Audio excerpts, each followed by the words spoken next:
With WandaVision releasing weekly, we didn't quite have the whole picture of what was really going on until the end. And to me, Wanda came out of WandaVision feeling like a woman who didn't fully know what she was doing.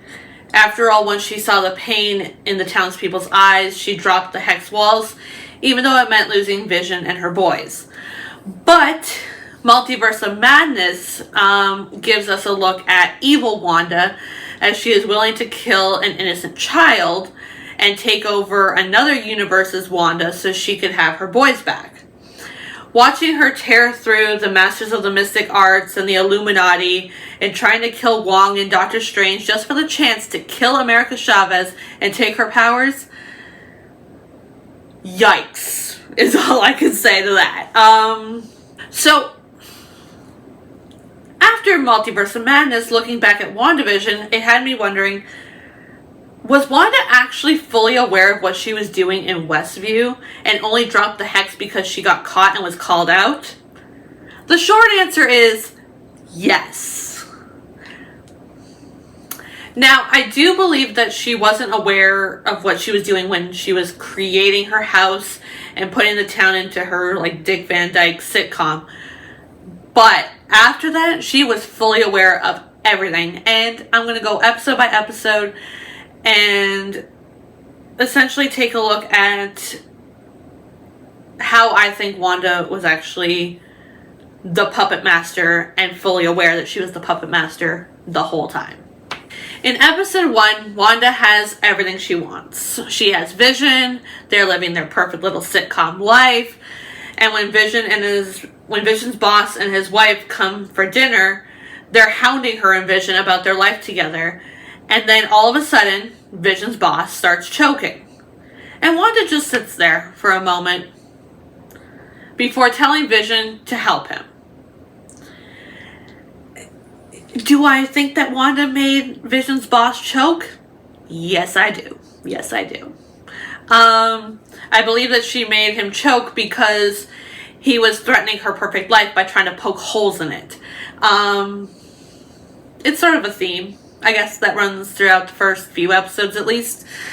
But, yeah, I think she made Vision's boss choke on purpose and let it go long enough for them to get the point, stop asking questions before telling Vision to save him. Then in episode 2, we see Wanda and Vision again living their perfect little sitcom life, but when Wanda spots the colored helicopter in her black and white sitcom, she is on edge. She knows an outside force is trying to break into her world and tear it apart. Her guard is up, and she makes note of the new girl in town, Geraldine. And when she hears a voice on the radio calling out to her, she causes it to fritz and causes Dottie to break the glass. Everything that has been happening has her with her guard up. So when the sword agent turned beekeeper comes out from the sewer, she is prepared and rewinds time, putting her and Vision back in their home and removing the threat. We never did find out what happened to beekeeper guy. That's all I'm saying. Then in episode 3 is where it really starts to get interesting. While Wanda is living her happy sitcom life, new girl Geraldine shows up. And by this point, I believe that Wanda is at the very least suspicious of her because someone new is in town the same day the outside threat of the helicopter shows up. And when Vision takes the doctor outside, Wanda takes the opportunity to get a read on Geraldine by mentioning that she is a twin. And that she had a brother. His name was Pietro. It really is the first time that Wanda has brought up the outside world and her pain from the outside world. But she needed to. Like, she needed to know who Geraldine really was and what she was really doing here. And poor Monica just played right into her hand by telling Wanda that he was killed by Ultron. And that was all Wanda needed to hear. She didn't know who this woman was, but she knew that she was from the outside. She knew too much information. She must have been a threat and therefore had to be eliminated. No, not killed. Just thrown through a bookshelf, a wall, across town, through the hex walls. Yeah. So I guess Monica got off easy because she didn't die. I don't know. But, yeah. Now we're going to move into episode 5 because not much happens with Wanda in episode 4 except for the throwing Monica out of the house, which was the tail end of 3. In episode 5, Wanda is just carefree. She eliminated the threat of Monica. She's not trying to justify why her twins keep aging up to Agnes. And then, like, Vision even points out, like, you're being reckless. Like, you magicked a collar for Sparky right in front of Agnes. Like, you're being reckless. Stop being reckless type thing. But Wanda doesn't care. She's happy. She's back in control. The threats are gone. She's good. However, though, her carefree nature does disappear when she notices that drones are following her and her children. The threat is back. And she leaves her little bubble to warn those that threaten her perfect little life to stay out. But the threat isn't over. And it's also coming from her husband, who has been made privy to her hijinks. Thanks, Norm. It's so interesting to see episode 5 where the beginning of the episode, Wanda's just carefree and then things start falling apart again. And luckily that Pietro showed up to somewhat distract Vision from Wanda's evil doings. Now, in episode 6, Wanda is creating the hustle and bustle of Halloween. Probably in hopes that she can get Vision off her scent. Like, she's like, he knows distraction. Halloween. Chaos. Let's do it. But ultimately, the threat isn't necessarily from Vision in this episode. It's coming from Pietro, who begins to question her about how she took over the town and where was she hiding the kids. And he's really digging into how is this happening? Wanda's not happy. His questions end up with him getting thrown through a bunch of fake tombstones. And then, of course, Billy and Tommy come rushing over saying Vision's in trouble.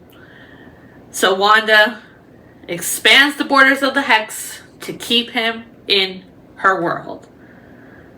And again, she has set everything right. Things are going great. Then in episode 7, we see Wanda telling, her kids that Pietro's not their uncle. It's not your uncle. He's gone. He's not your uncle. He's not a problem. She also may be keeping Vision away by putting up obstacles, but I'm not 100% sure whether that was her or whether that was Agatha so she can get the kids. But somebody's keeping Vision away. Could be Wanda, could be Agatha. Odds are 50-50. But Wanda is clearly exhausted. Like, basically, she's been dodging threats left, right, and center from the very beginning. And she's just exhausted. And when Agatha shows up, Agnes shows up to take the kids, Wanda is all for it because she's tired. She's tired. she's been doing a whole lot more work than she wanted to do in her little sitcom world. So yeah, go with Agnes. But when Monica shows up again, Wanda's walls go back up. And then she learns that the real threat was indeed Agatha all along. And she has her children stashed somewhere, so that's cool. Episode 8 really doesn't cover Wanda being, you know, the puppet master, because it's basically a Christmas Carol. So we're not going into episode 8. Instead, we're jumping right ahead to the series finale, episode 9, where Wanda is going to great lengths to protect her world from Agatha. But when everyone is gathered in the town square and she is faced with what she is doing and Vision and her boys are there witnessing it all, she has to make a choice.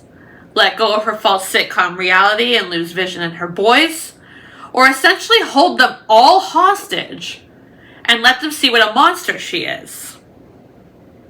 She chooses option 1. She chooses to let it all go. She didn't want to. She begrudgingly did it because she didn't want Vision and her boys to see what a monster she was. And that kind of comes back up in Multiverse of Madness when she's trying to, you know, take over 838 Wanda to have her boys and everything like that. And they're terrified of her. And she just breaks. Because she doesn't want the people she loves to see her as a monster. She wants them to love her. And if she had kept the hex walls up in WandaVision to keep a hold of Vision and her boys, I doubt very much all 3 of them would have been like, this is cool. They would have been like, you're a monster. So she chose to let it all go, begrudgingly. So, yeah, what do you all think? Do you think Wanda was fully aware of what she was doing? Was she partially aware? Was she completely oblivious? I'm really curious to hear what everyone's thoughts are in the comments down below. Thanks for watching the video. Don't forget to subscribe if you want more Marvel content.